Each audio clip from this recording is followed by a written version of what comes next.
నమస్తే, welcome to our channel. ఏపీకి రాజధాని ఏది? అసలు ఏపీకి ఉన్నది ఒకే రాజధానా లేదంటే 3 రాజధానులా?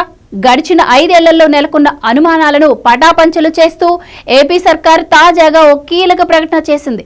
ఏపీకి ఏకైక రాజధాని అమరావతేనని రాష్ట్ర ప్రభుత్వం తేల్చి చెప్పింది. ఈ మేరకు సర్వోన్నత న్యాయస్థానం సుప్రీంకోర్టులో రాష్ట్ర ప్రభుత్వ ప్రధాన కార్యదర్శి నీరబ్ కుమార్ ప్రసాద్ ఓ అఫిడవిట్ను దాఖలు చేశారు. రాష్ట్రానికి 3 రాజధానులన్న మాటే వినబడని విధంగా గతంలో హైకోర్టు త్రిసభ్య ధర్మాసనం ఇచ్చిన తీర్పునకు అనుగుణంగా చర్యలు చేపడతామని కూడా ఆయన తెలిపారు. ఈ మేరకు గతంలో అమరావతి రైతులకు అనుకూలంగా హైకోర్టు ఇచ్చిన తీర్పును సవాల్ చేస్తూ గతంలో రాష్ట్ర ప్రభుత్వం దాఖలు చేసిన స్పెషల్ లీవ్ పిటిషన్ను కొట్టివేయాలని సీఎస్ తన అఫిడవిట్లో సుప్రీంకోర్టును కోరారు.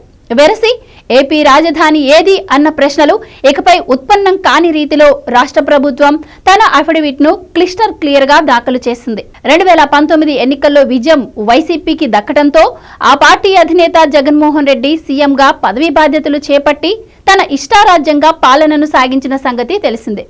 ఈ క్రమంలోనే అప్పటిదాకా అమరావతి రాష్ట్ర రాజధాని అని చెప్పిన జగన్ తాను సీఎం కుర్చీలో కూర్చున్న తర్వాత మాట మార్చేశారు. అప్పటిదాకా అమరావతిలో జరుగుతున్న నిర్మాణ పనులన్నింటినీ నిలిపేశారు.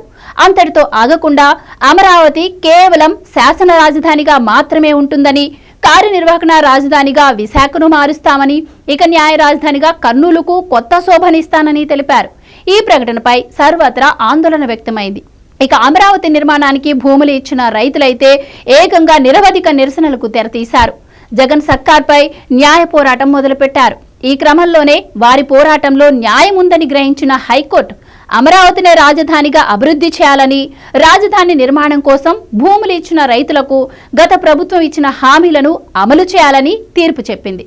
అంతేకాకుండా 6 నెలల వ్యవధిలోనే రాజధానిని పూర్తి చేయాలని ఆదేశాలు కూడా జారీ చేసింది.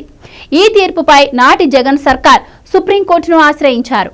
హైకోర్టు తీర్పును అమలు చేయటం సాధ్యం కాదని, రాష్ట్రంలోని అన్ని ప్రాంతాలకు సమ ప్రాధాన్యం ఇస్తూ తాము 3 రాజధానుల ప్రతిపాదనను తీసుకువచ్చామని తెలిపింది.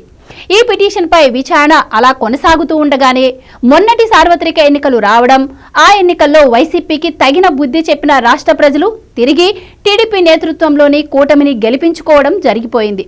ఫలితంగా అమరావతి రాజధానిగా ఎంపిక చేసిన టీడీపీ అధినేత నారా చంద్రబాబు నాయుడు తిరిగి రాష్ట్రానికి ముఖ్యమంత్రిగా పదవీ బాధ్యతలు చేపట్టారు.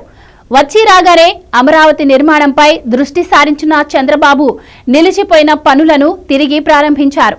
రాజధాని నిర్మాణానికి అవసరమైన నిధుల్లో 26,000 కోట్లను కేవలం నెలల వ్యవధిలోనే సమీకరించగలిగారు. ప్రస్తుతం అమరావతిలో ఓ పండుగ వాతావరణం నెలకొనేలా చేశారు. ఇలాంటి పరిస్థితిలో జగన్ సర్కార్ వేసిన పిటిషన్పై సుప్రీంకోర్టులో విచారణ జరుగుతున్న నేపథ్యంలో రాష్ట్ర ప్రభుత్వం తరపున ప్రభుత్వ ప్రధాన కార్యదర్శి అఫిడవిట్ దాఖలు చేశారు. ఈ అఫిడవిట్లో సీఎస్ పలు కీలక అంశాలను కూడా ప్రస్తావించారు. గతంలో హైకోర్టు ధర్మాసనం ఇచ్చిన తీర్పును తూచా తప్పకుండా అమలు చేస్తామని తెలిపారు.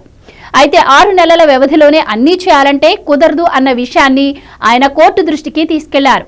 రానున్న 3 ఏళ్ల కాలంలో రాజధాని నిర్మాణాన్ని పూర్తి చేస్తామని తెలిపారు.